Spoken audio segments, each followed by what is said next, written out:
Et bonjour, c'est Nicolas de Immobilier Compagnie, je suis super content de te retrouver dans cette émission. Dans cette émission, on va analyser le parcours entrepreneurial de Absatou Say. Alors je vais être tout à fait franc avec toi, c'est un peu le hasard que ça arrive. J'ai longuement hésité à faire cette analyse parce que j'ai vraiment envie d'être franc. Et c'est pas bien d'ailleurs, je vais quand même le préciser, comme ça va peut-être te permettre à toi aussi de réfléchir. J'ai un petit a priori sur Absatou Say. Alors petit, je vais t'expliquer pourquoi. Parce que malgré que je ne la connaisse absolument pas, et je dois le préciser, je ne devrais absolument pas du coup avoir d'a priori, je trouve, de ce que j'ai pu voir à gauche et à droite, qu'elle a tendance parfois à alimenter des polémiques qui pour moi n'ont pas lieu d'être. C'est mon opinion personnelle, attention, ce que je te délivre là, c'est absolument pas un jugement, c'est une erreur de ma part. D'ailleurs, je suis en train de te confesser une erreur de ma part, il ne faut jamais avoir d'a priori sur personne. Et je pense que c'est intéressant, du coup je vais essayer d'être le plus neutre possible dans cette émission, malgré mon petit a priori, qui n'est rien de grave en soi, parce que je ne connais absolument pas cette personne, pour être tout à fait franc avec toi. En plus, c'est l'ironie du sort. J'ai dans mon entourage une personne qui la connaît très bien, donc je suis à une personne de cette personne, donc j'aurai moyen en plus de pouvoir discuter avec pour voir si mes a priori sont vérifiables ou si j'ai tort ou si j'ai raison. Bref, ce n'est pas la question. Je reviens au point. Ce que je veux te dire, c'est que c'est nocif. Et c'est très bien que je commence l'émission par cet élément-là. C'est nocif parce que ça reste un entrepreneur. Un entrepreneur, à mon avis, excellent, de très haute qualité. Et du coup, l'a priori m'empêche d'aller au-delà et d'apprendre. Et je pense que cette émission, avant même qu'elle commence, j'aimerais te transmettre cette notion-là, c'est que déjà, tout le monde a quelque chose à t'apprendre, même les gens que tu n'aimes pas. Et c'est très difficile de regarder des gens qu'on n'aime pas, de se dire, allez, j'ai un a priori sur cette personne, mais je vais quand même essayer d'aller au-delà. C'est un exercice très difficile, je vais le faire ici avec toi, pour te montrer que je vais essayer d'ouvrir la voie. Et si je le fais, c'est parce que je suis réellement convaincu que tout le monde devrait le faire. Je pense très sincèrement que tu devrais prendre une personne que tu n'aimes pas, t'asseoir, la regarder avec les yeux les plus neutres possibles et en toute franchise, essayer de te dire si déjà oui ou non tu as raison sur tes a priori, parce que tes a priori sont conditionnés parce que tu as pu recevoir d'elle. Donc moi je vais être très franc avec toi, j'ai vu 2-3 des polémiques qu'elle a initiées ou subies, peu importe dans les deux cas, parce qu'il y a des polémiques qu'elle a initiées, il y a des polémiques qu'elle a subies. Et dans les deux cas, je trouvais que c'était trop. Voilà, c'est mon opinion. Je suis quelqu'un qui... alors déjà, je vais être franc, je suis quelqu'un qui est très peu touché par beaucoup de choses dans la vie. Il y a 95% des choses qui ne m'atteignent pas. C'est comme ça, je ne me referai pas. D'ailleurs, comment dirais-je, au grand désespoir des gens qui m'entourent. Il y a énormément de choses qui ne m'atteignent pas. Donc c'est vrai que quand je vois des gens qui font des polémiques pour des trucs où je me dis, bon... Comment te dire, il n'y a pas mort d'homme, t'as pas perdu un bras, t'es pas malade, t'as aucun problème en fait. Et là, j'ai plus l'impression que tu essayes de faire parler de toi que réellement d'amener une réflexion concrète sur un sujet profond.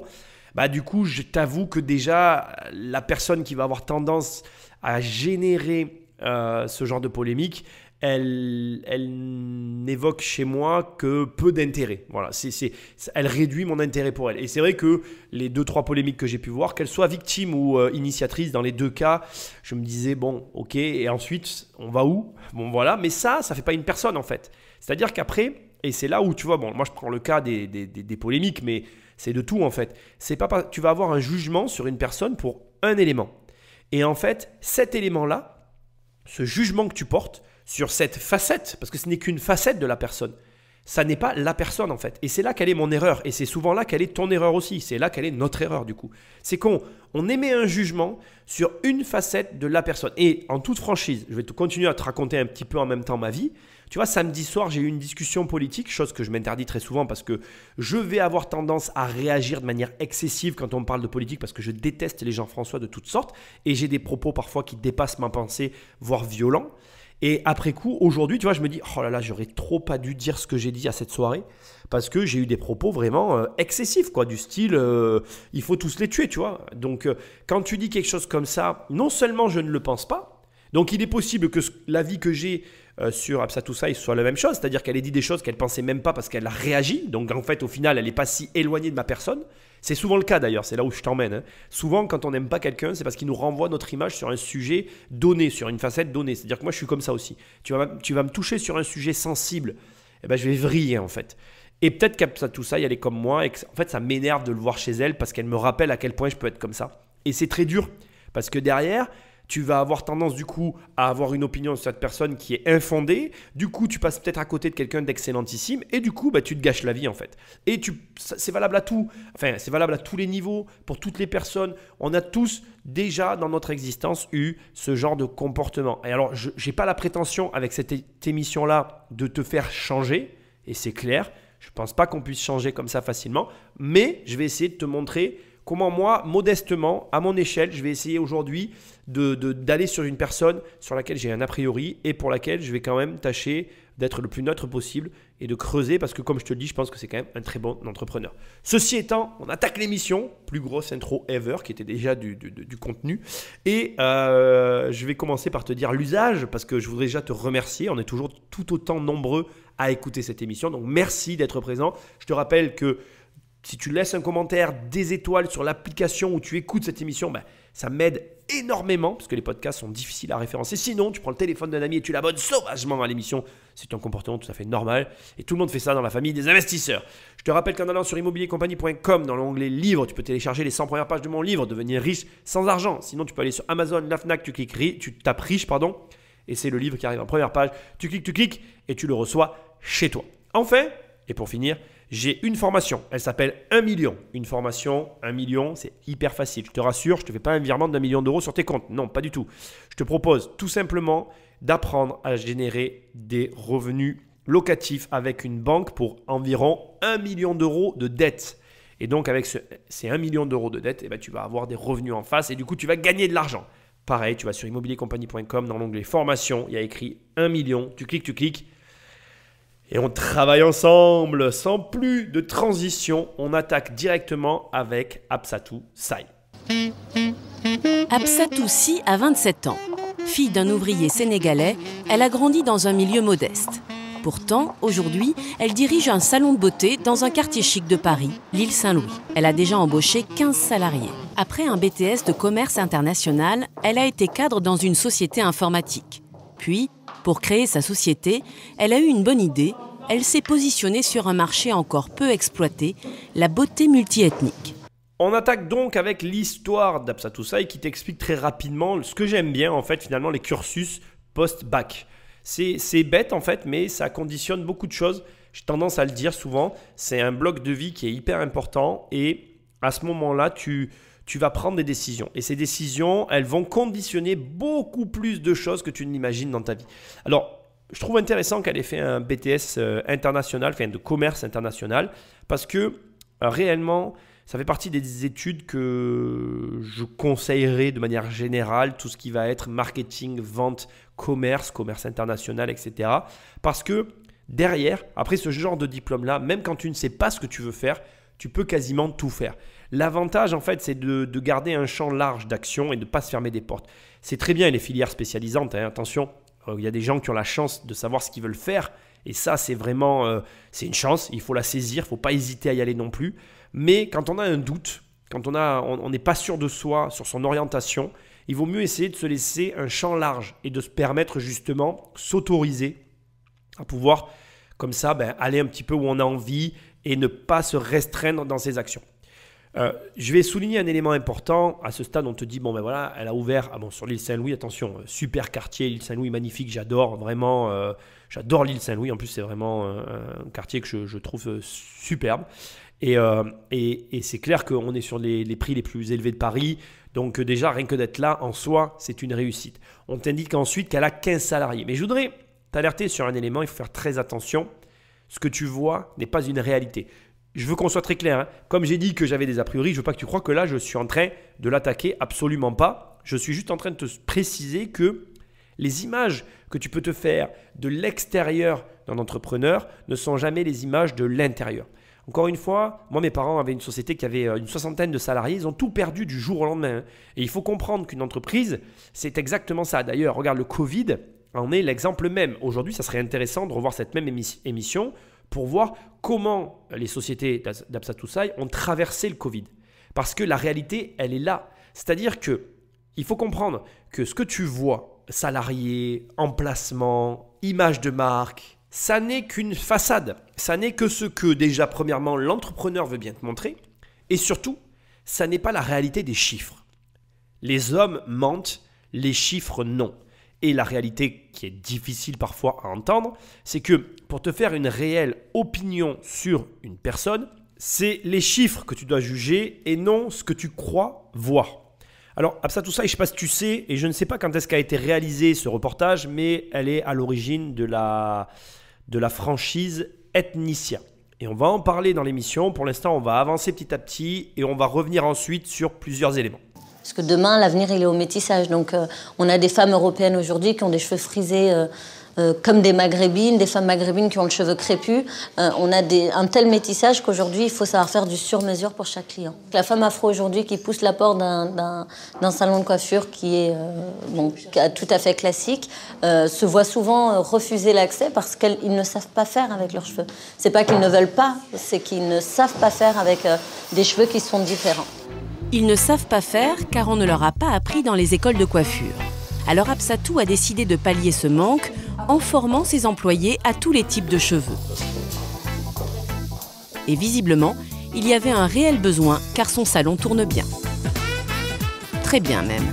Ce qui est intéressant et que je veux que tu retiennes à ce stade, c'est qu'elle a identifié une problématique. Et une problématique qui est hyper intéressante. En gros, et ça c'est quelque chose auquel on ne pense pas, ça a été très simple. Elle s'est dit, voilà, non seulement les clients afro ne sont pas traités correctement parce que, en fait, finalement, les coiffeurs ne savent pas faire et que c'est un type de cheveux particulier, mais en plus, tel que ça a été présenté là, on t'explique qu'à l'école, on n'apprend pas à gérer ce type de cheveux différent des autres.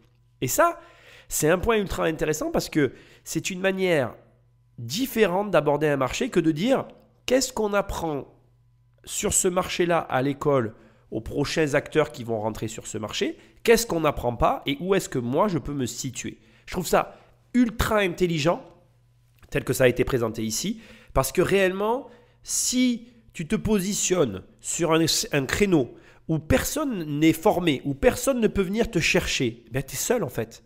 T'es unique. Et ça ne m'étonne pas qu'à la fin, on dise son salon de coiffure sur l'île Saint-Louis cartonne parce qu'elle propose quelque chose qu'elle est la seule à proposer. Donc du coup, si tu as envie d'avoir ce service-là, tu ne te poses pas la question de là où tu dois aller en fait. Parce qu'il n'y a pas de question à se poser. Il n'y a qu'un seul endroit où tu peux aller.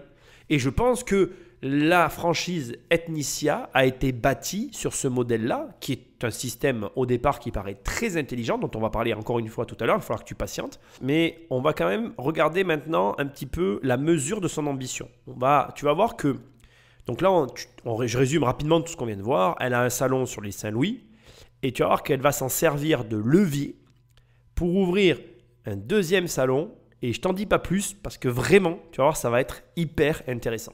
Pour Absatou, ce salon sur l'île Saint-Louis, ce n'est qu'un début. Son défi aujourd'hui, c'est de créer une chaîne et d'ouvrir des instituts dans toutes les villes de France. Et justement aujourd'hui, elle passe à la vitesse supérieure. Elle inaugure son deuxième salon parisien, ici, dans le 15e arrondissement. J'interviens parce qu'à ce stade de l'histoire, il me semble qu'on est avant Ethnicia. Donc, pour moi, elle est dans la phase où elle va lancer sa franchise et c'est intéressant que tu notes qu'elle commence par elle-même avec ses bénéfices. Tu vois, on va en parler dans un instant et là, ça va être vraiment une discussion que je ne crois pas jamais avoir eue avec toi et qui va être hyper enrichissante pour tout le monde. Là, on est au stade où on a une ambition. Je veux créer une franchise nationale. On a un entrepreneur, Absa Toussaint, qui décide de financer un deuxième salon. On va voir comment elle fait. Ce que je veux que tu prennes bien en tête, c'est que déjà, il faut pour ça, ne serait-ce que prendre la décision. Il faut que tu comprennes une chose.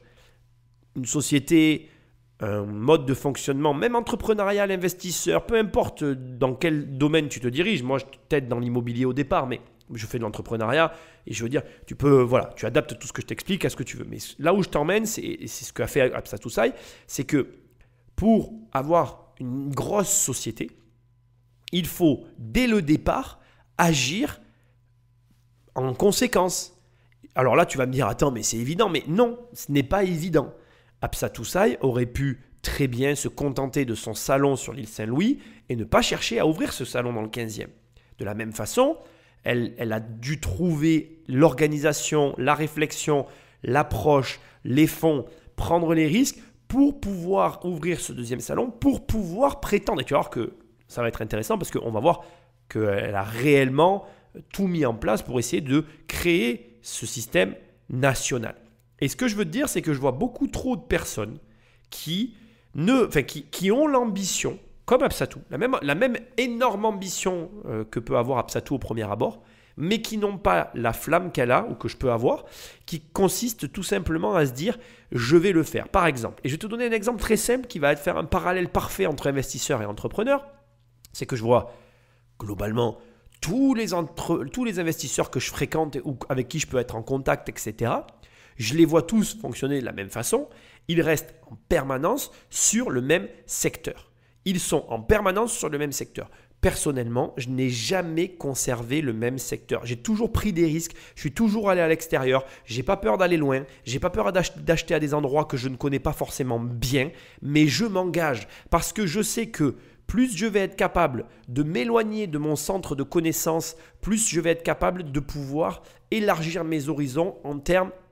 Je vais te dire un mot qui va te paraître énorme, mais par rapport à l'international. C'est-à-dire que moi, si demain, je veux acheter aujourd'hui, j'ai 39 ans, je vais avoir 40 ans. Si je veux acheter dans un autre pays, je peux te le dire très froidement, je n'ai absolument pas peur d'acheter dans un autre pays. Parce que mon quotidien aura été jalonné de mise à l'épreuve permanente, en ayant l'obligation d'aller chercher des informations sur des secteurs qui m'étaient inconnus, en verrouillant des acquisitions sur des secteurs qui m'étaient inconnus, en m'éloignant de plusieurs heures de mon lieu d'habitation, en m'habituant à gérer des biens à distance, en m'habituant à avoir des grosses responsabilités en n'étant pas sur place. Et du coup, avec ce type d'organisation qui, de l'extérieur, pour certaines personnes autour de moi, me valent parfois des critiques, où on va me dire « te rends compte, le temps que tu perds, nanana, nanana, nanana, nanana », eh bien c'est toujours pareil, tu vois, moi j'avance. Alors j'avance à mon rythme, certains vont te dire que j'avance vite, d'autres vont te dire que j'ai pas l'air d'avancer très vite, ça c'est des avis, des points de vue. Mais le jour où je te dirai « j'ai une société internationale », il ne faudra pas être choqué en fait, parce que j'aurais tout fait en amont pour qu'en aval, eh bien, je sois en mesure d'être international. Et je reviens au conseil que je te dis dès le départ. Si tu as un grand objectif, il va te falloir dès le départ te mettre dans cette position. C'est-à-dire qu'une société ne deviendra que sur quoi elle a été calibrée. Si tu me dis, Nicolas, j'ai l'ambition d'avoir une société internationale et que tu ouvres un petit magasin à l'angle de la rue. Alors certains vont te dire, ah oui, il faut bien commencer. Oui, mais non en fait. C'est-à-dire qu'il ne faut pas commencer par là. Il faut que tu commences de sorte que le premier mouvement que tu vas faire doit te permettre de faire le second mouvement. Si tu ouvres une petite société, comme elle a fait elle d'ailleurs, si tu ouvres une petite société dans l'île Saint-Louis, un salon de coiffure, mais il va falloir qu'à l'intérieur de ce salon de coiffure, tu organises tout de telle sorte que, un, tu ne sois pas essentiel au quotidien de l'entreprise et deux, tu puisses te libérer du temps pour aller faire autre chose. C'est pas, je ne dis pas que l'ouverture de la petite société au coin de la rue est une erreur. Je ne dis pas qu'il ne faut pas le faire. Je dis que si tu le fais avec l'ambition de, il va falloir que tu mettes tout en place pour pouvoir, toi, avoir le temps, l'énergie et la liberté de mouvement qui te permettra d'ouvrir le second, le troisième, le cinquième, le 10e salon. Et ça, c'est vraiment pas simple.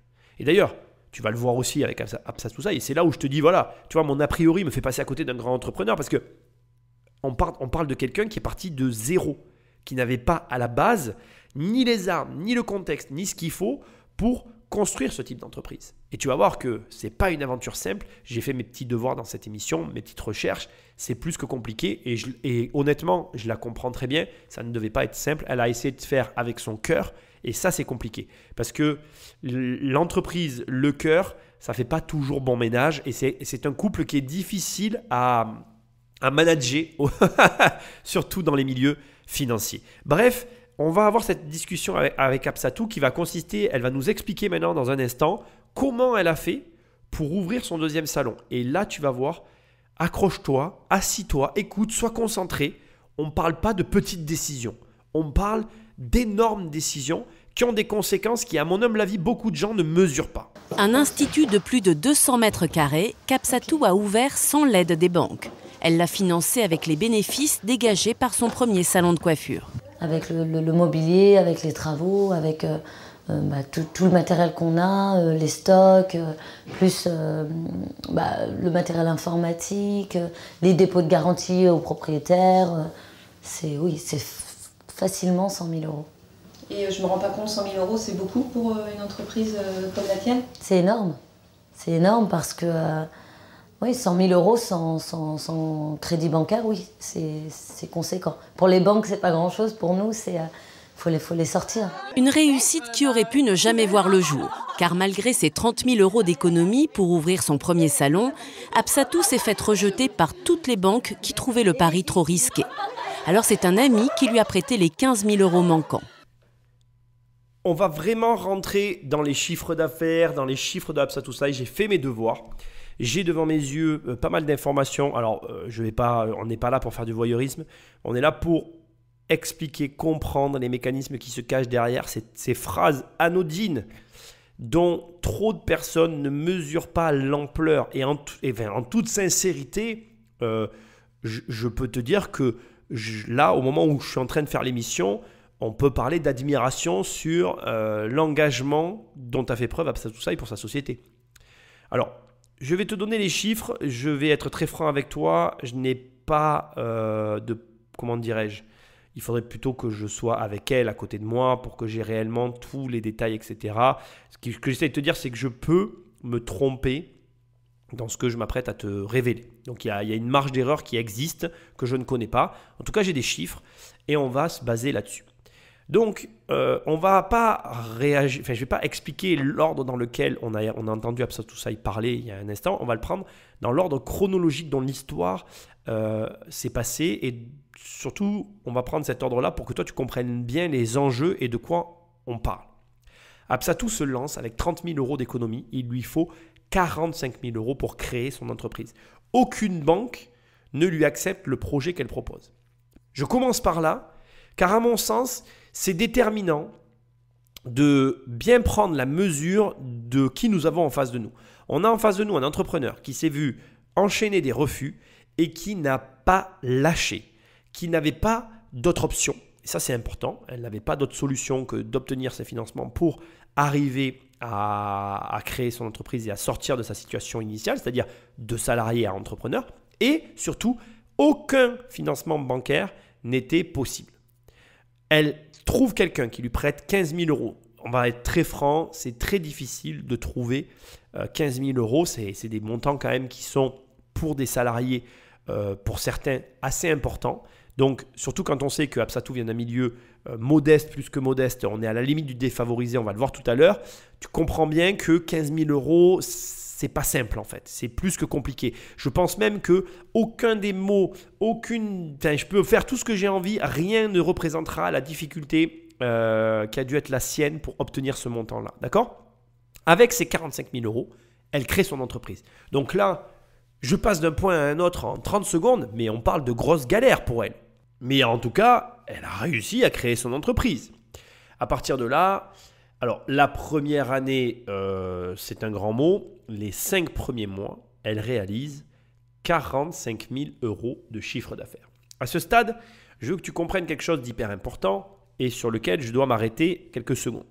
Quand tu mets 45 000 euros dans ton entreprise, eh bien cet argent que tu rentres dans ta boîte, il peut être rentré, et je pense que c'est ce qu'elle a fait à l'époque, sous forme de ce qu'on appelle un compte courant d'associé. Ça veut dire qu'en gros, tu mets de l'argent dans une entreprise, et cet argent, on écrit quelque part que c'est toi, donc Absatou Slide, qui a rentré cet argent. Et le jour où la société est en mesure de te le rendre, ou si tu veux le prendre, tu vas le prendre sans fiscalité. puisque c'est toi qui l'as mis au départ.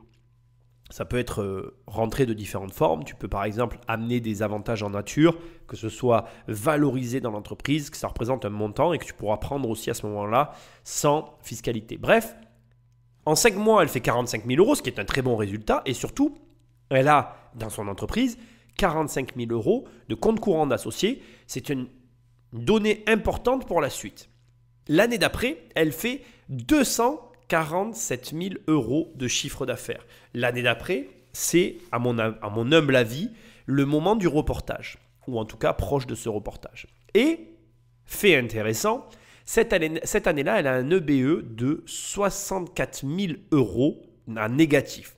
Donc 64 000 plus 45 000, ça nous fait 110 000 euros, les 110 000 euros dont elle parle dans la première partie de ce reportage.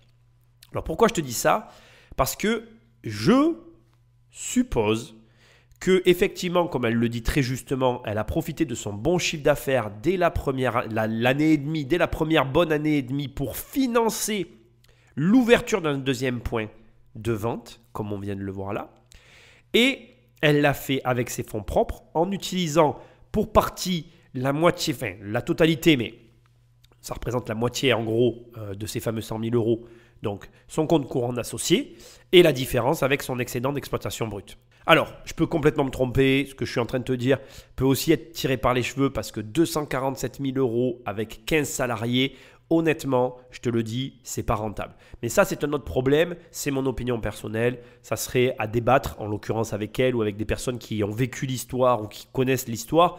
Bon, dans tous les cas, ce qui est hyper important, c'est que ces 100 000 euros, peu importe d'où ils viennent, la réalité, c'est qu'ils ont été pris au détriment de Absatou.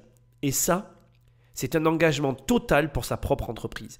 Et honnêtement, qu'on aime ou qu'on n'aime pas une personne, les gens qui sont capables de faire ça, il y en a très peu.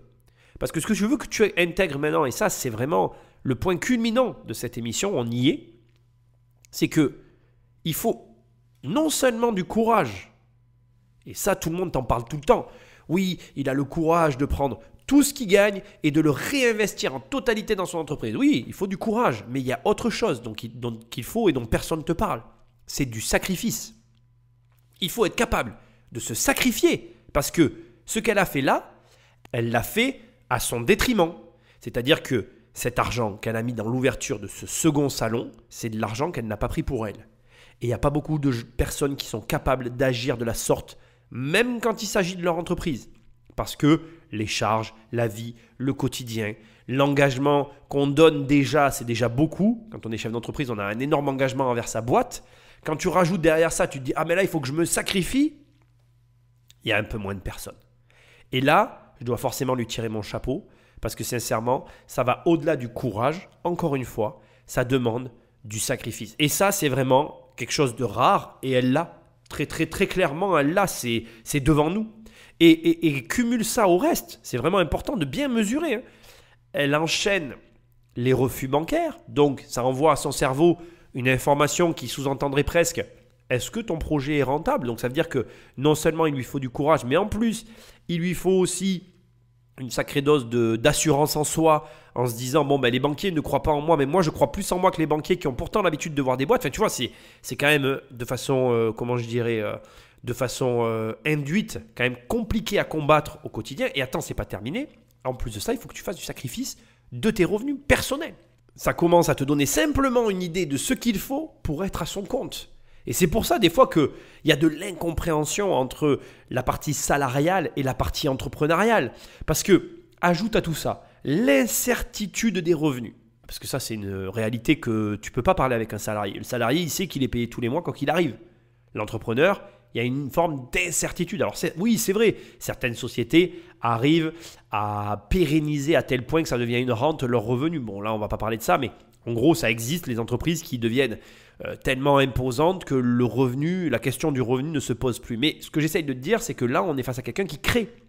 Qui veut dire création, veut dire fragilité. Qui dit fragilité dit revenu stable non présent dans le quotidien de l'entrepreneur, qui ajoute de la difficulté dans la situation dans laquelle elle est déjà. Et là, j'espère que tu te prends en pleine figure ce qu'il faut avoir en soi pour arriver à franchir toutes ces étapes.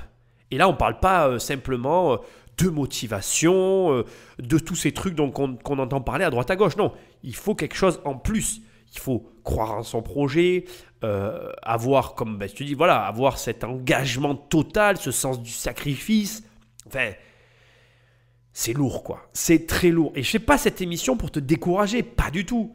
Je le fais pour te montrer déjà que tu vois, je ne connais pas Absatou Saï parce que j'ai un a priori, je ne me suis jamais intéressé à elle. Et là, je dois reconnaître que c'est un très grand entrepreneur. Mais en plus, elle a des caractéristiques bien spécifiques qu'on ne retrouve pas chez tout le monde et qui font la différence entre elle et les autres. Maintenant, on va voir d'où elle vient. Parce que quand tu connais l'origine de la personne, alors là, tu ne peux être qu'impressionné. Dans sa famille, personne ne peut l'aider. Son père est ouvrier et sa mère femme au foyer. Absatou a grandi dans une HLM à Chaville, en banlieue parisienne. Aujourd'hui, ses parents ont déménagé, mais elle a toujours gardé des liens avec son quartier. Absatou a vécu dans une HLM avec ses 7 frères et sœurs. Oui, il est là, l'immeuble où j'ai grandi. On était 6 dans ma chambre, puisque ma grande sœur avait sa chambre à côté, puis mes parents avaient la leur. Donc nos chambres étaient petites, il n'y avait pas de place pour faire ses devoirs, on n'avait pas un endroit où on pouvait être au calme, parce que quand on est avec 7 frères et sœurs, on ne peut forcément pas être au calme. Donc j'ai été habituée au bruit de mes frères et sœurs, à tout ça, et finalement ça me manque. En faisant mes recherches, j'ai découvert que Absatou était de 1981, je suis de 1982, je peux oser dire que nous sommes de la même génération, à un an près. Je pense que je ne vais pas faire que oser le dire, je vais le dire. Et c'est marrant parce que quand je l'écoute parler, on n'a pas du tout eu la même enfance. Et même si dans mon histoire j'ai connu des difficultés, je sais reconnaître qu'il y a difficulté et difficulté. Et ce que je veux dire par là, c'est que quand tu grandis en HLM, c'est complètement différent quand tu grandis à un endroit normal. Je ne connais pas la réalité des HLM et je ne vais pas faire comme si je la connaissais. Dans mon malheur, parce qu'on a tous notre lot de malheur, je vais dire que j'ai eu la chance de ne pas passer par la case HLM, même si, honnêtement, je pense qu'on en est passé à un poil. Mais ce n'est pas la question en fait. Ce que je veux te dire, c'est que cette vie-là, dont elle fait état à demi-mot et dont on ne connaîtra pas la totalité des teintes, parce que je pense que de toute façon, ce n'est pas l'objet du reportage, il y a plusieurs éléments qui sont intéressants. Premièrement, ce que je sais des HLM, c'est que quand tu as une adresse sur ta pièce d'identité qui est celle d'un HLM, ta recherche d'emploi, ton rapport avec les autres est quelque chose de relativement compliqué. Et du coup, ton formalisme doit réellement compenser cette adresse en fait. Je pense que tu ne réalises pas à quel point l'adresse d'une personne est liée à elle dans le monde dans lequel on vit. D'abord, je pense que tu n'en as pas peut-être conscience, mais sans adresse, tu n'existes pas. Et pour exister, il faut que tu aies une adresse. Tu écoutes quand même quelqu'un qui n'a déjà plus eu d'adresse, donc je sais quelles sont les difficultés quand tu n'as plus d'adresse. Voilà. Donc c'est vraiment très compliqué quand on n'a pas d'adresse d'arriver à avancer. Donc après tu te débrouilles, hein, t'inquiète pas. Tu peux trouver des logements provisoires chez des gens qui acceptent de recevoir le courrier. Il y a plein de solutions, il y a des boîtes postales que tu peux louer. Il y a plein de solutions pour avoir une adresse. Mais si tu n'en as pas une, c'est très compliqué. Et une adresse louée, en fonction de là où elle se trouve, c'est au moins autant embêtant qu'une adresse en HLM en fait. Les gens voient les adresses de location, c'est des choses qui se détectent, surtout dans le milieu professionnel où on va apporter une importance à ce genre de détails. Autre élément important que j'ai coupé au montage, elle explique qu'elle reste liée bien évidemment à son quartier, ce que je peux complètement comprendre, puisque comme elle l'explique, elle y a vécu toute sa vie et elle y a un lot de souvenirs importants qui sont ses racines. Qui plus est, avec 7 frères et sœurs, ou 6, je ne sais pas bien, voilà. Bref, peu importe, j'imagine assez bien l'affection, l'amour, parce que qu'est-ce que je dis, je ne vais pas modérer mes termes, l'amour profond que l'on a pour une famille vivante comme celle qu'elle est en train de décrire. Et du coup, le choc que l'on a avec l'extérieur, parce que là on peut parler carrément d'un clan, et le choc que l'on peut avoir avec l'extérieur, le monde normal, quand on vient d'un milieu comme celui-là. Alors on est vraiment diamétralement opposés, hein, 7 frères et sœurs, moi je suis fils unique, je pense qu'il y a quand même si je t'ai dit tout à l'heure que des fois on n'apprécie pas les gens parce qu'ils nous renvoient notre image, on peut aussi avoir des dissonances complètes sur des histoires qui font qu'on n'est absolument pas pareil à l'arrivée. C'est sûr que je ne saurais jamais ce que c'est que d'avoir déjà un frère ou une sœur, alors encore moins ce que c'est que d'en avoir 6 ou 7. C'est une vie, comme elle dit, complètement différentes. Ceci étant, là où je veux t'emmener, parce que là j'ai pas mal digressé, c'est que dans ce cadre de vie, il me paraît évident que Absatou n'avait aucun moyen. Alors je n'avais aucun moyen, mais elle avait encore moins de moyens que moi. C'est-à-dire que moi, ma ressource, finalement, ça a été ma mère. C'est-à-dire qu'à un moment donné, j'ai pu dire je m'associe avec ma mère. Et même si elle avait des difficultés, c'était une ressource, dans le sens où je n'étais plus seul, nous étions deux. Et je dois le reconnaître en fait, même si j'ai mis longtemps à l'accepter, pas à l'accepter, mais à le voir, je dirais, parce que je l'accepte très bien. C'est plutôt à le voir. Moi, dans ma tête, j'ai souvent eu la sensation de m'être lancé seul, mais c'est pas vrai. Parce que même si ma mère, elle avait des difficultés, elle me soutenait. Et le soutien face aux difficultés, c'est sans doute la chose la plus importante, bien plus encore que l'argent. Et donc, là, on est face à quelqu'un qui est réellement seul. Parce que quand tu as des frères et sœurs, c'est beaucoup plus difficile de se retourner vers ses parents et ou sa famille parce qu'il y a cette notion de « j'ai envie de faire ceci, chacun a envie de faire cela » et les parents ne peuvent pas se diviser par rapport au nombre d'enfants qu'ils ont pu avoir. Et donc du coup, il peut y avoir une notion de favoritisme qui ne veut peut-être pas être véhiculée par les parents, qui font qu'il y a une retenue pour l'association, etc., etc. Donc, ce que j'essaie de te dire, c'est que le soutien familial dans une famille nombreuse, c'est à double tranchant en fait. Tu vas avoir les familles nombreuses très soudées qui vont être capables d'aller au-delà de ce que représente une association dans le travail et de s'associer. Et tu as les familles nombreuses qui en sont incapables. Et j'ai la sensation, il faudrait qu'elle soit là pour me corriger dans mes propos, mais j'ai la sensation qu'elle faisait partie d'une famille où c'était impossible de s'associer avec eux. Et donc du coup, elle était réellement seule. Donc seule, sans ressources, sans connaissances, avec simplement un BTS de commerce international qui a une valeur très relative à mes yeux sur le marché. Je ne dis pas que ça vaut rien, je dis que ça a une valeur relative par rapport à ses ambitions. Et là, tu comprends que cette femme, elle a abattu un travail monstrueux pour arriver là où elle en est. Qu'on l'aime ou qu'on l'aime pas, on est obligé de le reconnaître. Et ça, pour moi, c'est important de le faire maintenant parce que je te l'ai dit au début de l'émission, j'ai certes un a priori, mais je reconnais que le chemin qu'elle a parcouru est juste énorme. Et tu vas voir qu'il y a le travail, et ça, c'est indéniable. Si tu ne travailles pas, tu n'y arrives pas. Il y a le comportement de provocation des événements. C'est-à-dire que si tu ne fais pas en sorte que les choses arrivent, elles n'arriveront jamais. Ça, c'est aussi un élément. Et il y a un dernier élément, qui est un élément qui est très difficile pour beaucoup d'entrepreneurs à reconnaître, mais qui existe bel et bien dans la vie de tout un chacun, c'est la chance. Et la chance, je ne sais pas ce que tu en penses, mais on en a tous, à différents niveaux, à différents moments. Et je peux te dire une chose, c'est que Absatou, elle a eu de la chance dans sa carrière. Absatou est passée des HLM au beau quartier parisien. Aujourd'hui, elle vient signer le contrat de sa vie. Car Absatou a gagné le 2e prix d'un concours très convoité, celui des jeunes créateurs de commerce. Un concours organisé par le propriétaire des plus grandes galeries commerciales de France.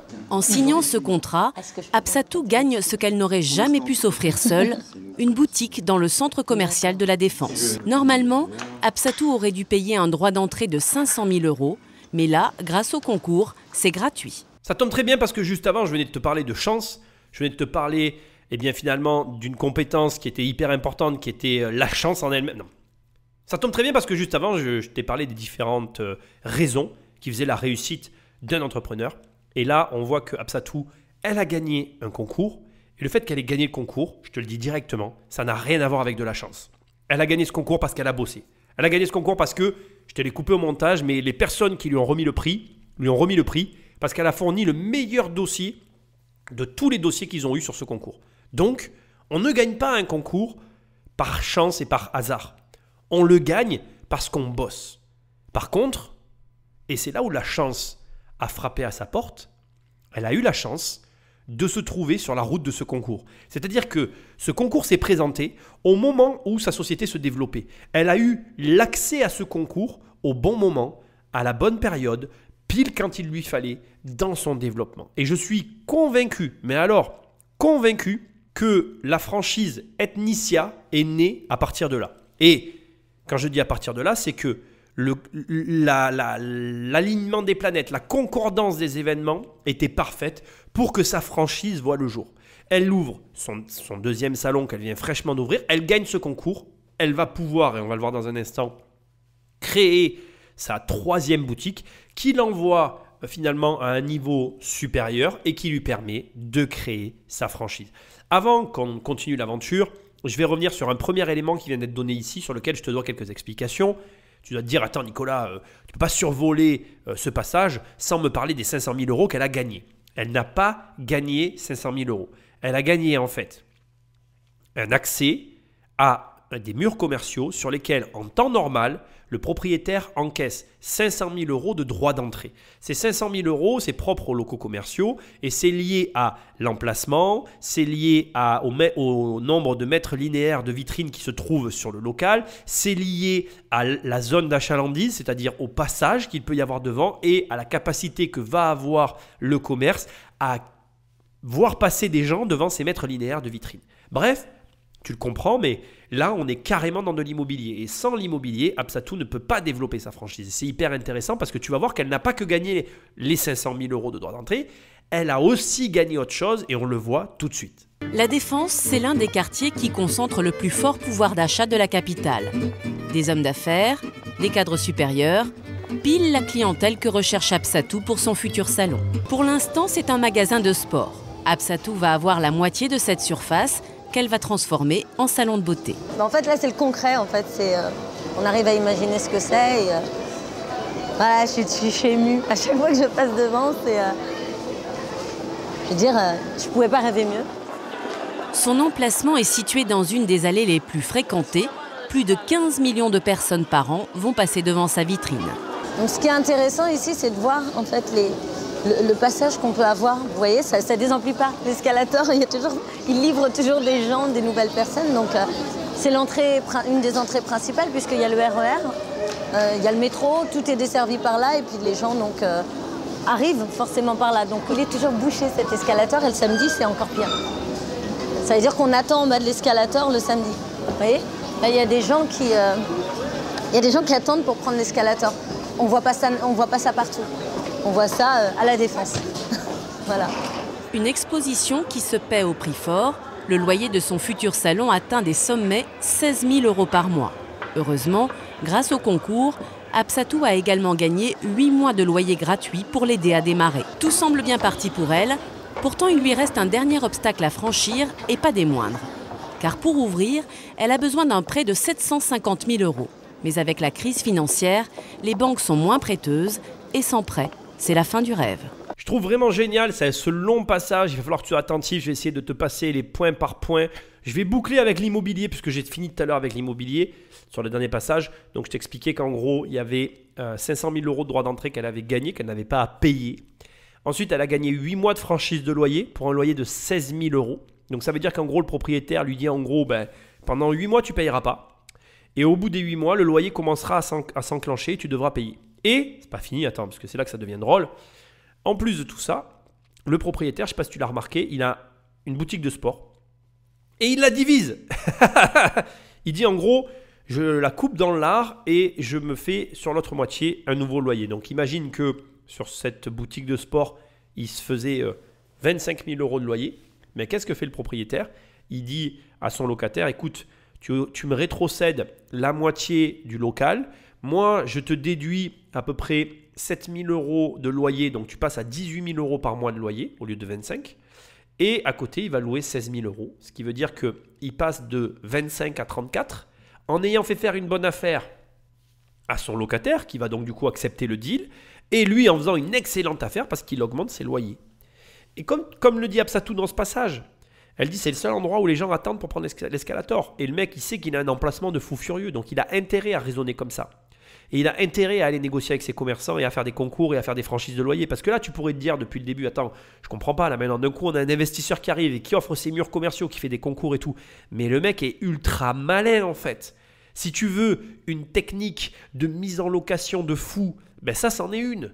Tu fais un concours pour prendre sur un de tes murs qui est déjà loué, le diviser et mettre un autre locataire à l'intérieur et avoir le meilleur dossier que tu peux rêver pour avoir l'assurance d'être payé, tu fais un concours.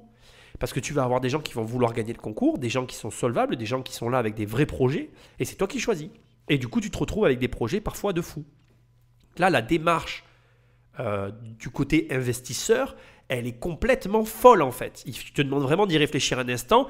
Je suis désolé, aujourd'hui je parle un peu du nez, j'ai mes allergies, c'est un peu compliqué. Si tu me suis, tu es au courant. Ça, c'est un autre détail. Mais ce que je veux te dire, c'est que là, il faut vraiment, tu peux te repasser ce passage plusieurs fois. Moi, je me le suis passé plusieurs fois parce que quand tu regardes tous les acteurs de cette transaction, il y en a, s'ils étaient tous assis devant nous, tout le monde nous dirait qu'ils sont super heureux. Ça, tout ça, elle est là, elle dit oh, je suis trop ému, je viens de gagner un local, mais dans 8 mois, tu vas devoir payer 16 000 € par mois. Tu viens de gagner certes un local avec des conditions qui te paraissent hyper avantageuses, mais en réalité, le gagnant, c'est le propriétaire. Tu prends le locataire de l'ancien local complet, le vendeur d'articles de sport. Lui, tu l'assois là et il nous dirait « Ah, je suis super heureux, tu te rends compte, mon propriétaire, il m'a baissé de 6 ou 7 000 € mon loyer. » Mais en fait, il prend le double de l'autre côté. En fait, ce qui est intéressant dans ce mécanisme, et c'est là que je trouve que c'est très fort, c'est que tout le monde est heureux en fait. Et pour moi, c'est comme ça qu'on fait bien ses affaires. C'est-à-dire que si tu vois la big picture, si tu vois l'image d'ensemble, si tu vois l'ensemble de la négociation et que tu comprends le mécanisme, là tu te dis, ok, en fait, le seul qui gagne dans l'histoire, c'est l'investisseur.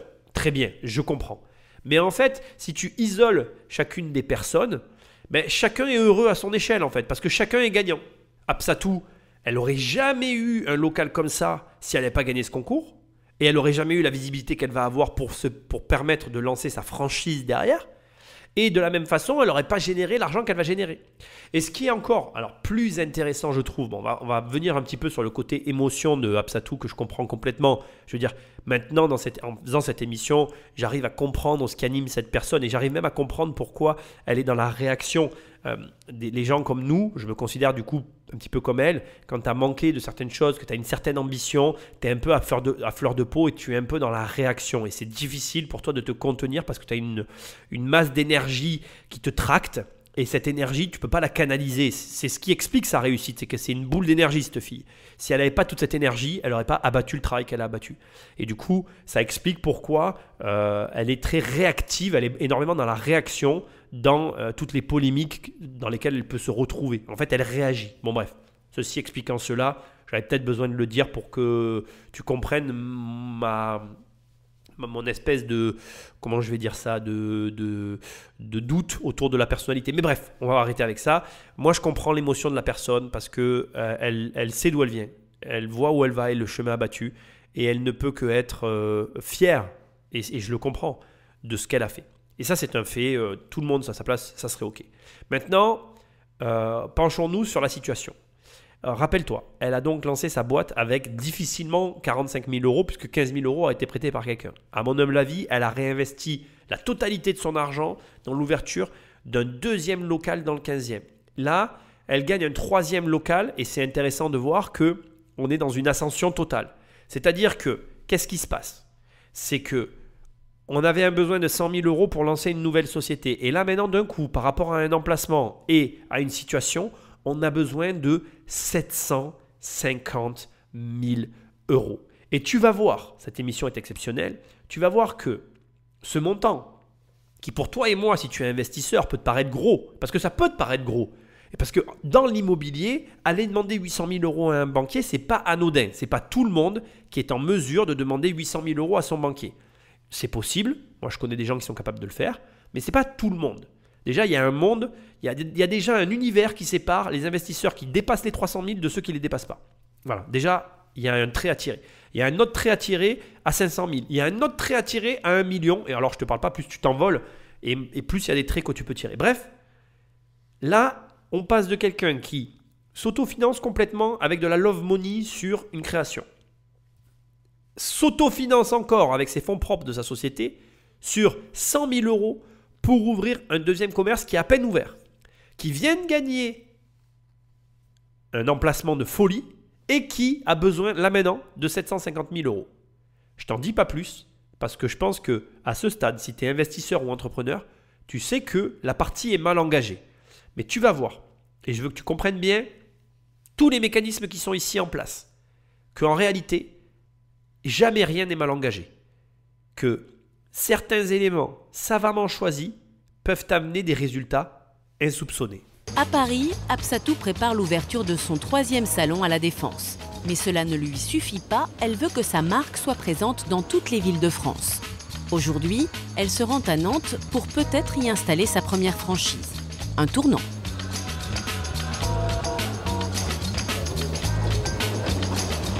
Il y en a qui veulent juste un salon ou deux. Moi, je pense que je m'ennuierais déjà. Pourquoi?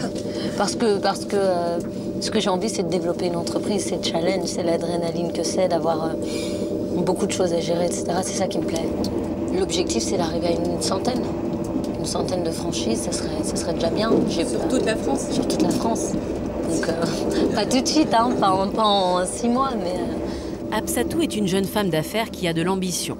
Une ambition peu compatible avec une vie sentimentale. Aujourd'hui, oui, je suis célibataire, mais c'est pas difficile dans le sens où c'est mon choix. J'éprouve pas le besoin d'être absolument avec quelqu'un en ce moment parce que si j'ai une relation, j'ai envie d'avoir une relation de qualité et aujourd'hui, j'ai envie de consacrer mon temps et du temps de qualité à mon entreprise. L'amour, c'est important et puis c'est bien d'avoir une épaule le soir. Comme je dis, je porte toute la journée. Quand j'arrive le soir chez moi, à un moment, j'aurais envie d'avoir une épaule sur laquelle je peux me reposer, d'avoir un homme qui prenne soin de moi et pas toujours être celle qui gère tout et qui s'occupe de tout. Non, je pense que ça, c'est primordial pour moi. Ça sera pour plus tard. Ça sera pour plus tard, oui, j'espère. Petit passage amusant sur les relations de couple, je vais faire ça très bref. Je trouve que ce qu'elle vient de dire, tu peux prendre note parce que je pense que la difficulté pour tout investisseur, entrepreneur, bref, toute personne ambitieuse, c'est de trouver une personne qui comprenne ce que tu es en train de faire. Et il y a plusieurs types d'ambitions. Il y a celles qui sont contrôlables, il y a celles qui sont incontrôlables. Les plus complexes à gérer sont celles qui sont incontrôlables parce que tu n'es pas prêt à faire des compromis, ni sur ta vie de couple, ni sur ta vie tout court. Et que du coup, assouvir ton ambition est une priorité qui ne saura être enrayée par aucun phénomène extérieur, même pas la personne que tu aimes. Et du coup, c'est très complexe à gérer parce que si tu es dans cette configuration-là, et je suis fait pour te comprendre, ça peut mettre en danger ton couple et c'est compliqué d'agencer les deux. Après, il y a ceux qui arrivent à avoir une ambition plus modérée. Ceux-là, ils ont de la chance parce que du coup, ils arrivent mieux à manager leur vie professionnelle et sentimentale. Alors, ce n'est pas des termes que tu as peut-être l'habitude d'entendre l'un avec l'autre. On ne manage pas sa vie sentimentale et sa vie professionnelle. Mais malheureusement, encore une fois, pour faire partie, en tout cas, je parle pour moi, de ceux qui ont une ambition qui les dévore et qui n'arrivent pas à la contrôler, je dois t'avouer que je comprends complètement les choix d'Absatou parce que ça a été longtemps les miens. Moi, d'être seul a été pour longtemps la meilleure des choses qui puissent m'arriver parce que je n'avais pas à rendre compte de mes choix difficiles. Parce que comme elle le dit, la difficulté, c'est que ton engagement, il ne pourra pas être total quand tu as l'ambition d'ouvrir 100 boutiques en fait. 100 boutiques, et elle a raison de le dire. Parce qu'elle ne le dit pas à la caméra. Il y a beaucoup de gens qui vont écouter cette émission et qui vont dire « Ah ouais, Absatou, elle est un peu quand même… elle se vante un peu, tu vois. » Ils vont la prendre comme quelqu'un qui veut bouffer les autres. Mais en fait, là, elle ne se vend pas. Là, en fait, elle se le dit à elle-même. J'aimerais vraiment avoir Absatou à côté de moi qui revoit cette émission d'elle il y a 10 ans en arrière et qu'elle me dise ce qu'elle en pense en fait. Et je suis sûr qu'elle me dirait, mais en fait, je le disais à voix haute parce que j'avais besoin de me le dire à moi-même en fait. Et je l'ai dit à la télé parce que c'est un marqueur qui dit qu'un jour j'ai voulu faire ça et elle l'a essayé. Et oui, tu vas voir que je vais te donner la fin de l'histoire. C'est pas une success story puisque je peux déjà te l'annoncer plus ou moins. Ça s'est pas bien passé, ça s'est pas bien terminé. Mais elle a essayé au moins. Est-ce que toi, tu as essayé d'avoir 100 boutiques? Moi, je préfère quelqu'un comme elle qui dit « J'essaye, j'en ai envie, je le fais ». Et elle est allée au bout, puisque là, tu vois, elle est en train d'ouvrir sa 3e boutique, tu vas le voir. Plutôt que quelqu'un qui dit « Ah ouais, non, elle se vante, elle n'y arrivera jamais ». Oui, mais toi, tu as fait quoi? Parce que tu dis qu'elle n'y arrivera jamais, mais tu as fait quoi? Et du coup, pour revenir à la relation de couple, c'est très difficile en fait. Parce que là, comme je t'ai dit tout à l'heure, rappelle-toi, elle est dans le sacrifice par rapport à elle-même. Je suis sûr qu'elle ne se payait pas de ouf à cette période. Elle ne devait pas prendre des gros salaires. Elle devait bricoler parce que toute son énergie et son argent allaient dans sa boîte. Comment tu veux, toi, avoir une vie quand tu n'es pas en mesure d'aller récupérer ce dont tu as besoin dans ta société? C'est compliqué, hein? Et quand tu as l'argent il est là, tu pourrais le prendre puisqu'il est disponible. Mais si tu le prends, tu ne peux pas lancer ta 2e boutique ou ta 3e boutique. Et tu la veux, cette 3e boutique, plus que de prendre l'argent. Et c'est là que tu vois toute la difficulté parce qu'il y a des gens qui sont… Alors voilà, il y a des couples qui arrivent à comprendre et qui vont dans la même direction. Et il y a des couples qui ne le comprennent pas. Il y a des conjoints qui ne comprennent pas ce genre de situation. Et ça, c'est très difficile en fait. C'est très difficile, complexe. Et je crois que le choix de la solitude est le choix le plus simple et le plus sain. Mais bon, après je dis ça, je dis rien. À la gare, Absatou est accueilli par Philippe Lefebvre, expert en recherche de franchisés. Vous allez bien? Ça va et vous-même? Bon voyage? Oui, ça va. Il l'emmène dans le centre de Nantes, dans un magasin d'antiquités. Là, il lui présente Séverine Prunier, une candidate à la franchise, qui aimerait transformer cette boutique en salon Ethnicia. Donc on va le visiter. Donc il est un petit peu atypique, comme vous pouvez le voir, avec cet escalier. Je passe devant vous, mais je suis tellement pressée. Plusieurs petites pièces se succèdent sur 100 mètres carrés. Une disposition qui plaît à Absatou. On aura fait les fessiers. Non, mais j'aime beaucoup cette configuration. Je trouve que ça fait tout de suite espace haut de gamme. Voilà, c'est un petit peu... Absatou a déjà défini une charte de décoration qui sera déclinée dans toutes ses franchises. Donc là, au niveau de la charte mobilier, au niveau de la couleur des murs, on va mettre un joli beige clair. Au niveau du mobilier, c'est un bois Wengué qui est très chaleureux et qui garde le concept un peu chaleureux, même très chaleureux qu'on avait créé sur l'île Saint-Louis. On a décliné les couleurs de l'île Saint-Louis. Donc là, l'escalier s'y prête très bien. Pour ouvrir une franchise, Séverine Prunier va payer 5 000 € de droits d'entrée et une redevance mensuelle de 1 200 €. Une bonne affaire pour Absatou. Mais le krach boursier va modifier ce scénario idéal. À ce jour, aucune banque n'a accordé de prêt à Séverine Prunier. La première franchise Ethnicia est donc au point mort. Tu connais mon amour pour les journalistes.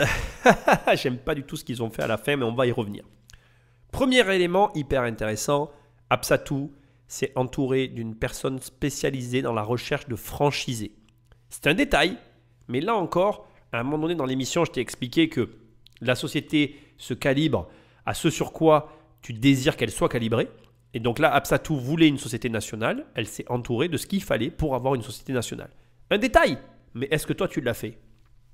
Je te laisse répondre à la question, ce n'est pas mon rôle. Bref, revenons à nos moutons. Ensuite, elle arrive à Nantes, elle fait sa visite, elle a la personne, etc. Et là, la voix off dit Absatou prend 5 000 € de droits d'entrée et 1 200 € par mois pour la franchise.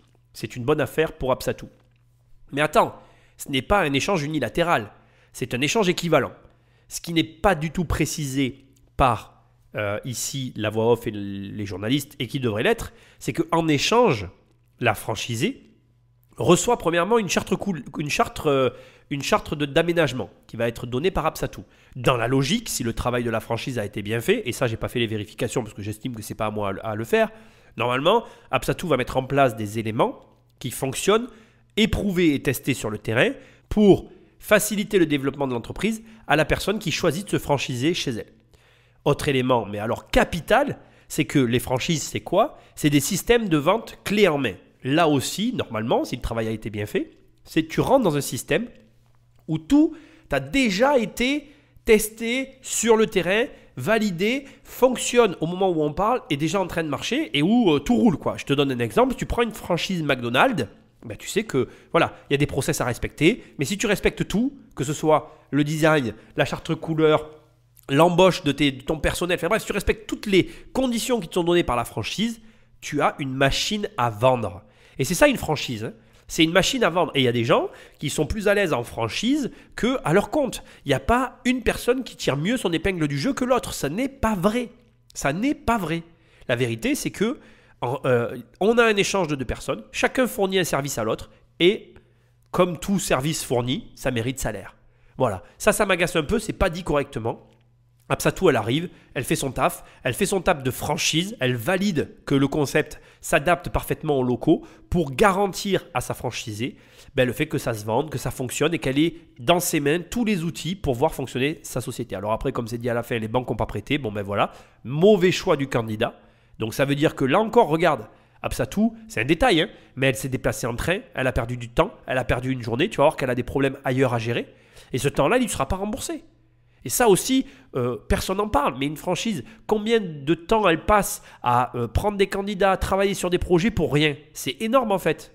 Donc, bref, c'est les journalistes, on ne va pas leur en vouloir. C'est comme ça. Heureusement, je suis là pour rectifier un peu les choses. Mais maintenant, on va se concentrer sur son nouveau local, juste pour que tu vois les problèmes qu'elle rencontre. Et ce n'est que le début des ennuis pour Absatou. À la Défense, les travaux sont lancés. Pourtant, Absatou risque de ne jamais ouvrir ce salon, car elle vient d'apprendre que sa banque refuse de lui accorder un prêt. Pour elle, c'est la catastrophe. Il ne lui reste qu'un seul espoir, convaincre le chef de chantier de poursuivre les travaux sans être payé, le temps qu'elle trouve une solution. Là, en ce moment, je rencontre des problèmes avec ma banque, Oui. qui avait pris des engagements comme je vous avais notifié au début, et puis aujourd'hui, il n'y a plus personne. Je vous l'ai expliqué. Moi, je fais au possible. De toute façon, j'ai des garanties. Ne vous inquiétez pas à ce niveau-là. On va les bousculer pour que ça aille au plus vite. Mais, Je vous ai dit, nous, on vous fait confiance, mais bon, on ne pourra pas le faire trop longtemps parce que là, on met la boîte en péril. Nous, hein, donc il y a des gens à... je comprends. Et puis, ce n'est pas à vous de tenir le rôle de la banque. Bah oui, c'est ça. Je suis C'est le surtout banquier, ça. je suis banquier maintenant. Voilà. Et monsieur, vous pouvez tenir combien de temps sans être payé? Est-ce que vous aussi, vous avez une entreprise? Normalement, j'aurais dû arrêter, donc voilà. Là, je fais l'avance de fonds puisque je paye les sous-traitants, je paye les entreprises, je paye les matériaux. Vous, ça vous fait avancer combien d'euros, là, cette histoire? Nous, on a un marché de 300 000 euros, c'est 150 000 euros pour l'instant, ce qui est énorme pour une petite entreprise. Voilà. Là, pour le chantier d'Absatou, vous avancez 150 000 euros.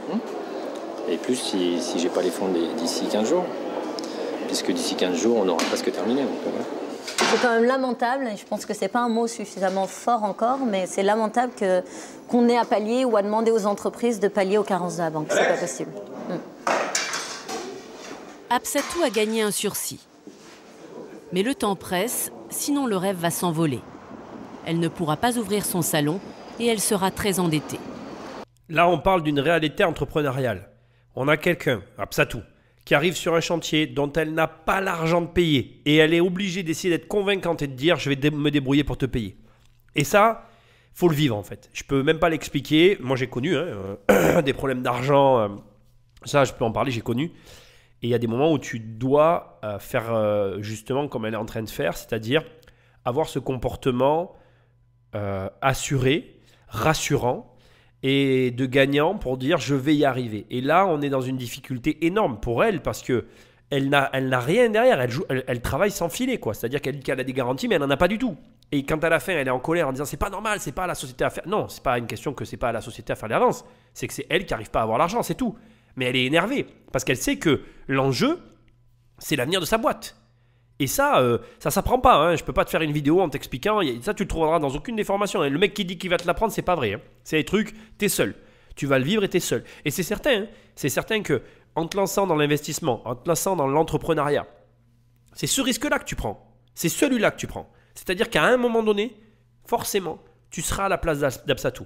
À un moment donné, tu vas vivre cette situation. Tu vas être là et tu vas devoir t'asseoir et tu seras face à tes responsabilités. Tu auras fait un choix et ça n'aura pas été le bon.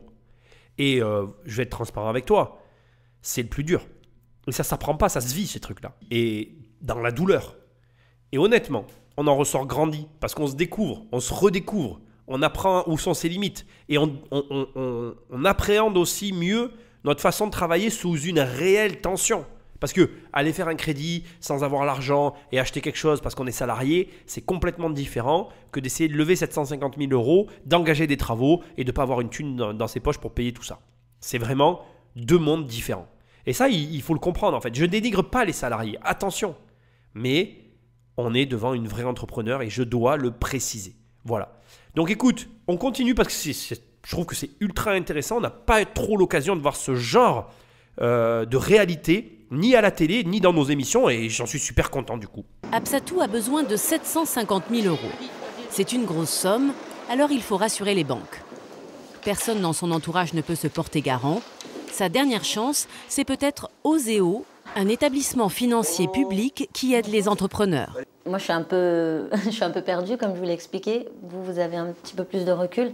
Qu'est-ce que vous pouvez faire par rapport à mon dossier pour m'aider ? Nous, ce qu'on vous propose, et ce qu'on a proposé à l'ensemble des partenaires bancaires, c'est de garantir 50% du financement des travaux et du développement de la marque, de la franchise et des produits.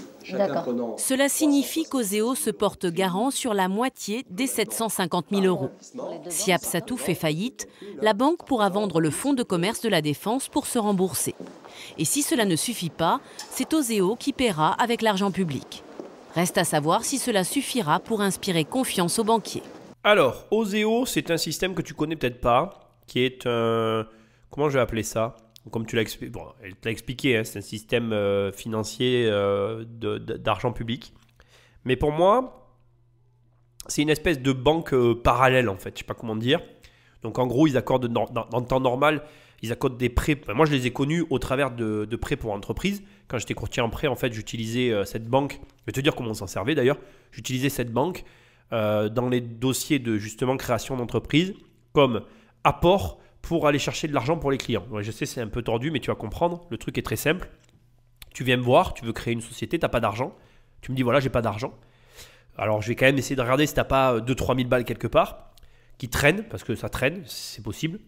J'essaye de récupérer 3, 4, 5 000 euros, histoire de dire que tu as mis quelque chose. Et puis, je vais chercher un prêt OSEO facile à obtenir, genre 15 000 euros. Comme c'est de l'argent public et que généralement, ce sont des prêts qui sont accordés dans des conditions relativement avantageuses, parce que c'est...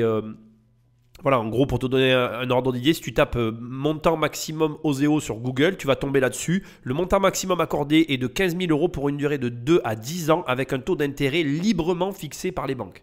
Donc en gros, voilà, on est sur quelque chose de très simple et très facile d'accès. Il y a une vérification des dossiers, bien évidemment. Et avec ce prêt, une fois que tu l'as obtenu, c'est 15 000 euros plus l'argent que tu vas avoir, la banque, elle va s'en servir, elle va le mettre dans la catégorie apport. Et du coup, en fait, elle va te permettre d'obtenir un montant un peu plus gros. Alors, bien évidemment, il faut être raisonnable. On n'est pas là en mode je vais demander des millions avec OSEO. Et on n'est pas là pour s'en servir en tant qu'investisseur pour aller acheter des immeubles. On est vraiment dans l'entrepreneuriat. Mais ça permet aux plus modestes d'arriver à faire des choses. Je ne me rappelais pas, parce que je ne vais pas dire que je ne le savais pas. J'avais entendu parler. Je ne savais pas qu'ils pouvaient se porter garant. C'est très intéressant. Ça te montre aussi que tout est possible. Moi, ce que je veux que tu gardes en tête, c'est que tout est possible. Maintenant, il y a un moment donné dans l'émission, je t'ai dit, il y a des facteurs importants dans l'histoire d'Absatou qui amènent à ce qu'elle va peut-être réussir à obtenir l'argent. Et j'aimerais ici décrypter avec toi la raison pour laquelle elle arrive à débloquer de l'argent. J'aimerais bien que tu réfléchisses une seconde à pourquoi Absatou, qui n'a pas les fonds, qui n'a pas les reins, qui n'a rien, elle n'a pas de garantie familiale, elle n'a pas d'argent. Pourquoi cette fille, elle a réussi à avoir les 750 000 euros? Parce que je te le dis, elle a réussi à les avoir. Comment elle a fait à ton avis? Quel a été le facteur déterminant dans tout ce que tu viens d'entendre qui lui ont permis d'obtenir les 750 000 euros? Alors je vais te le dire, c'est l'emplacement. C'est l'emplacement de son local. Et c'est là où tu vois, je vais me permettre de te dire quelque chose qui j'espère te fera réfléchir suite à cette émission. Souvent, les jeunes investisseurs, les investisseurs de manière générale, même les entrepreneurs, ils essayent toujours de rogner sur le prix. Ils essayent toujours de faire gaffe à leur argent et de ne pas le dépenser n'importe comment. S'il y a bien un élément sur lequel tu peux dépenser ton argent sans réfléchir, c'est si tu as un emplacement premium.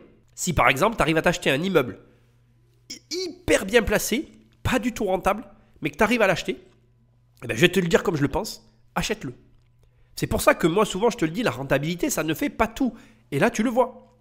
Sur le papier, elle n'a pas ce qu'il faut pour s'engager sur ce projet. Mais elle est à un emplacement de tellement premier ordre. L'emplacement qu'elle a réussi à gagner, à obtenir, ça va lui amener tellement de clientèle et de visibilité, ça va tellement lui débloquer la suite que même les financiers, ils le comprennent et ils le voient. Et du coup, ils la financent. Et ça, à part te le montrer comme là, je ne peux pas te l'expliquer en fait. Il faut que tu le vois pour le comprendre. Et comme je t'ai dit, il y a une part de chance. Elle a eu ce concours qui s'est présenté dans sa vie au moment où elle a pu y participer. Le fait qu'elle le gagne, ça n'a rien à voir avec la chance, elle a travaillé. Pour moi, gagner, ce n'est pas la chance, c'est le travail. Mais le fait que ça se présente, ça c'est de la chance en fait.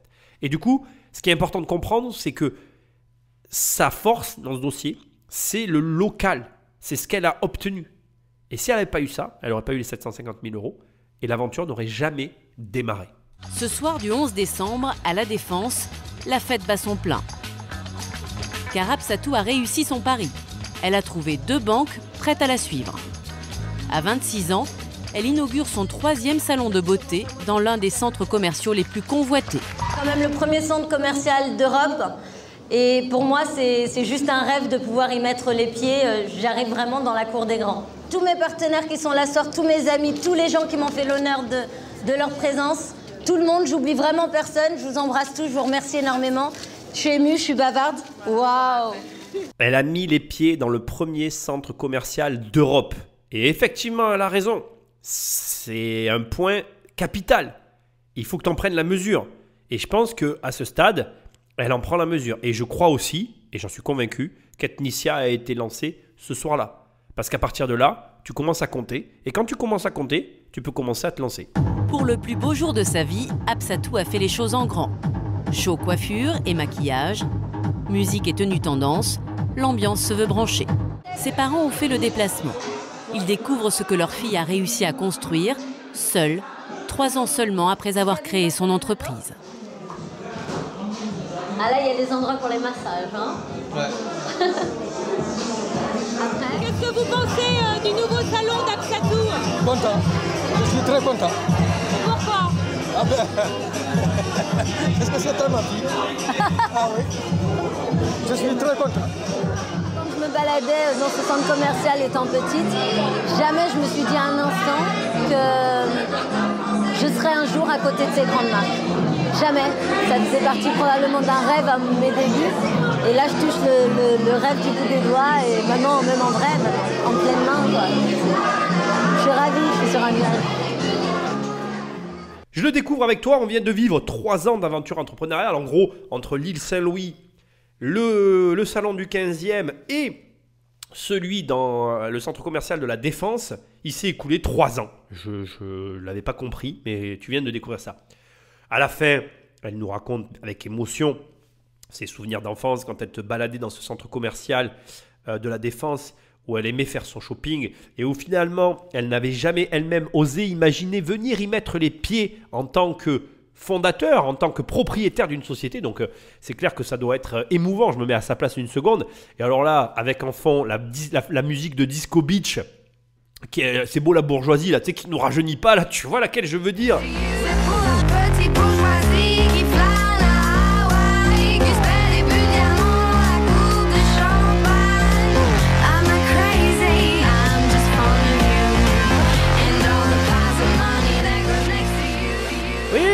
C'est ça, et c'est celle-là, là, ça me rajeunit pas, non. Bon, bref. Ben oui, je comprends, séquence émotion, remember, hein, on a fait ça ensemble. Bref, voilà. Alors, on va un petit peu revenir maintenant à la réalité et à ce que je sais. Donc, je vais te donner quelques éléments que j'ai trouvés pour te raconter quand même la fin de l'histoire, comment tout ça a évolué, conclure aussi cette émission, parce qu'on arrive à la fin. Donc, tout a commencé en 2005, d'accord ?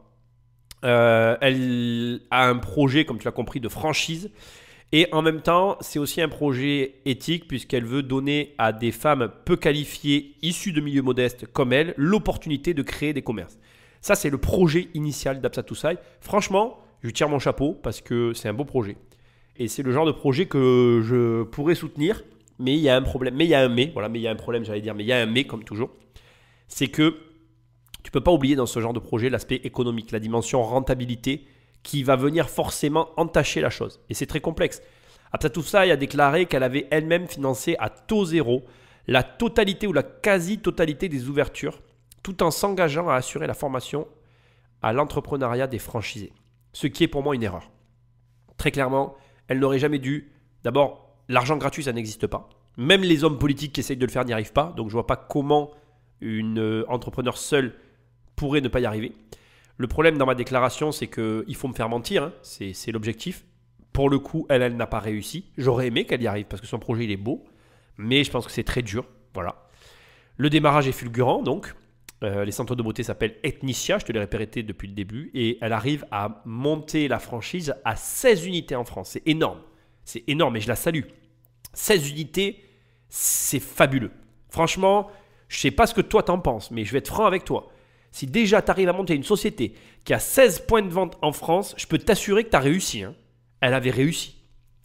Après, voilà, c'est là où le bas blesse. Il y en a certains qui disent qu'elle est allée trop vite en 7 ans, parce qu'elle a réalisé ça en 7 années. Et beaucoup de salons ont cessé leur activité parce qu'ils étaient dans de grandes difficultés financières. Donc on a assisté à un naufrage d'une société en 2012. Et Absatou Sai arrête parce que les frais, la gestion, les centres, etc. Et puis c'était sûrement déjà trop tard à ce moment-là parce que généralement quand tu portes ce type de projet à bout de bras, quand tu sors la tête du guidon, c'est souvent déjà trop tard.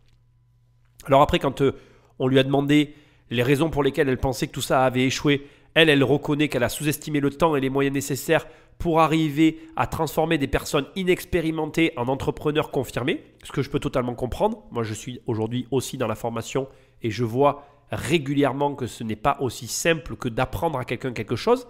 Il y a un besoin de discussion, de conseils, de transfert. Et elle précise aussi que pour elle, en tout cas, elle a confondu assistanat et accompagnement. Et quand tu cumules ça avec de l'investissement à taux zéro pour aider les franchisés à se lancer, tu comprends qu'il y a une perte sèche qui est indiscutable sur la société. Alors, est-ce qu'on n'a pas eu aussi un peu l'euphorie d'arriver à avoir 16 points de vente en France et de vouloir comme ça se développer sur le territoire au détriment de la qualité et de la prise de position stabilisée? Alors, je m'explique dans mes propos. La croissance rapide, tout le monde peut la faire. Mais le problème d'une croissance rapide, c'est de savoir si les points que tu prends, donc si les boutiques que tu ouvres, elles sont stabilisées pour continuer à générer de l'argent. En gros, prendre un point, c'est un peu comme dans une guerre. Prendre un point stratégique, tout le monde est capable de le faire. Mais sécuriser le point et le rendre viable, c'est-à-dire que nos armées peuvent y revenir pour s'y ravitailler, ça, c'est autre chose. Et souvent, c'est là où on parle de vitesse et précipitation. Tu vas te précipiter quand tu as ouvert un centre et que tu vas tout de suite en ouvrir un autre alors que le centre que tu as ouvert juste avant, il n'est pas stabilisé. Et ça, c'est super dur parce que c'est un vrai dilemme en fait. Est-ce que tu dois augmenter ta croissance en permanence et le volume fera que seuls les forts restent et les faibles sont supprimés par eux-mêmes en fait? Ou est-ce que tu prends le temps de stabiliser au risque justement d'empêcher cette croissance de se déployer? Et c'est un vrai débat en fait, hein. Je ne pense pas avoir la réponse. Il y en a qui vont favoriser la croissance, il y en a qui vont favoriser la stabilisation, il y en a qui vont favoriser les deux, qui vont essayer de cumuler croissance et stabilité. Je pense qu'il n'y a pas de bon et de mauvais choix. Je pense qu'il y a des différentes activités et qu'en fonction des activités, il n'y a pas besoin de la même gestion. Et donc, je serais bien audacieux de prétendre savoir comment on gère les centres Ethnicia, parce que j'ai compris le concept, mais je ne pense pas en être du tout capable. On va dire que moi, mon rapport au coiffeur, déjà, c'est vraiment... j'ai pas de coiffeur attitré, je suis le genre de mec qui a juste besoin qu'on lui coupe les cheveux quand il en a besoin. Je ne vais pas dire je veux absolument aller là. Donc déjà, je ne pense pas avoir le bon état d'esprit par rapport au centre de coiffure, etc. Premièrement. Et deuxièmement, et je pense que c'est sûrement ça le point le plus important, pour toute la partie esthétique, soins du visage et du corps, je ne suis absolument pas client. Donc, je ne pourrais rien apporter comme vision sur cette partie-là entrepreneuriale. En tout cas, je suis assez d'accord quand elle dit qu'elle estime avoir confondu assistanat et accompagnement parce que je pense que ça peut être un des problèmes, une des raisons qui a fait péricliter le groupe. Enfin, et pour finir, un élément que j'ai trouvé quand même intéressant, que je veux quand même partager avec toi, elle déclare avoir aussi mis de son propre argent en jeu, ce qui est très mauvais dans les affaires, je te le dis personnellement. C'est normal d'alimenter ta boîte au démarrage, mais après, une boîte, elle doit s'autosuffire. Si elle ne s'autosuffit pas, il faut que tu arrêtes. Voilà, c'est aussi simple que ça. D'ailleurs, tu comprends parfois mon dilemme avec le web, c'est parce que je suis pas bon. Voilà, moi, j'ai pas honte de le dire, je suis pas bon aujourd'hui sur Internet. Quand je serai bon, je te le dirai, t'inquiète pas, je m'en cacherai pas. Pour l'instant, je suis mauvais sur Internet. Et c'est cette... alors mauvais, ça veut dire que je ne suis pas content de mes chiffres d'affaires. Je suis content du contenu que je produis. Je t'avoue que je prends du plaisir à faire ces émissions. Je prends du plaisir à produire le contenu que je produis. Mais en termes de vente, en termes de chiffres et de vente sur la société, je ne suis pas bon vendeur si les chiffres de mes concurrents sont vrais. Voilà. Donc ça, après, c'est encore un autre problème, mais je ne m'amuse pas à vérifier, je m'en fiche un peu. Bref, revenons à Psatousaï.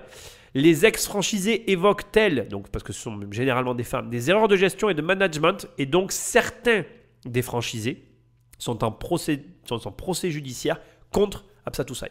Je voulais quand même te donner tous ces éléments-là parce que franchement, je trouve que c'est quand même intéressant de voir comment elle a évolué. Honnêtement, j'ai une vision tout à fait cohérente d'Apsatou. Ça m'a un petit peu réconcilié avec elle. Je continue à ne pas aimer ses polémiques. Je ne changerai pas d'avis là-dessus. Mais au global, je reconnais que ça doit être quelqu'un de super sympa et de super agréable. C'est pas la personne que je croyais que c'était. Voilà. Juste pour terminer, parce que je voudrais que tu saches quand même ce qu'il en est. Aujourd'hui, Apsatou, elle a récupéré tout ce qui est marque de produits cosmétiques qu'elle vendait au travers de ses salons. Et il faut que tu saches qu'elle a aussi, elle s'est entichée, alors je ne sais pas si c'est le bon terme, en tout cas elle a travaillé pour que ces marques soient présentes au Congo, Gabon, Sénégal et Côte d'Ivoire. Donc elle est à l'international et elle vend des produits de beauté dans ces pays-là. Voilà, donc c'est vraiment un entrepreneur, hein. C'est une femme entrepreneur, il y en a des comme elle et je suis très fier de pouvoir en parler. Il en faudrait plus, donc ça serait super cool. En tout cas, elle a eu beaucoup de courage, force à elle. J'ai vraiment énormément de respect pour elle parce qu'elle a traversé énormément de problèmes dont la plupart des gens ne seraient pas capables, auxquels la plupart des gens ne seraient pas capables de faire face. Et ça forge le respect. Quiconque voit son parcours ne peut que être admiratif de ce qu'elle a fait, parce qu'aller lever 750 000 € dans la situation dans laquelle elle était, c'était plus que pas simple. J'espère que tu as bien compris qu'elle a réussi à les lever grâce à l'emplacement. Il y a toujours une raison si tu arrives à faire quelque chose. Et le plus important dans « je réussis à faire quelque chose », c'est de comprendre comment tu as fait. Si tu comprends comment tu as réussi à faire une chose, eh bien tu peux la refaire. Et ça, c'est sans doute la plus grande des valeurs que tu puisses découvrir dans ta vie. Donc, ne te concentre pas sur ce que tu as à faire, mais concentre-toi sur comment faire ce que tu as à faire. Si tu comprends comment tu fais ce que tu veux faire, tu atteindras tous les objectifs que tu te fixeras dans la vie. Bravo à Absatou, merci pour cette émission qu'elle m'a donnée qui est pour moi exceptionnellement bien et agréable à faire aussi. Merci d'être toujours aussi présent. Tu peux me laisser un commentaire et des étoiles là où tu écoutes cette émission. Tu peux aller sur mon site immobiliercompagnie.com, télécharger les 100 premières pages de mon livre. Tu peux acheter mon livre directement sur Amazon ou la Fnac à ta part riche. Je serai en première page. Et sinon, tu peux travailler avec moi. Tu cliques sur immobiliercompagnie.com dans l'onglet programme, formation. Il n'y a qu'une seule formation, ça s'appelle 1 million. Et je t'apprends à avoir 1 million d'euros de crédit à la banque, mais qui rapporte de l'argent. C'est quand même pas, tout n'est pas complètement perdu dans cette histoire. Tu gagnes de l'argent avec mon programme. Ça, c'est vraiment important. Sinon, je te dis merci et à très bientôt dans une prochaine émission. Salut!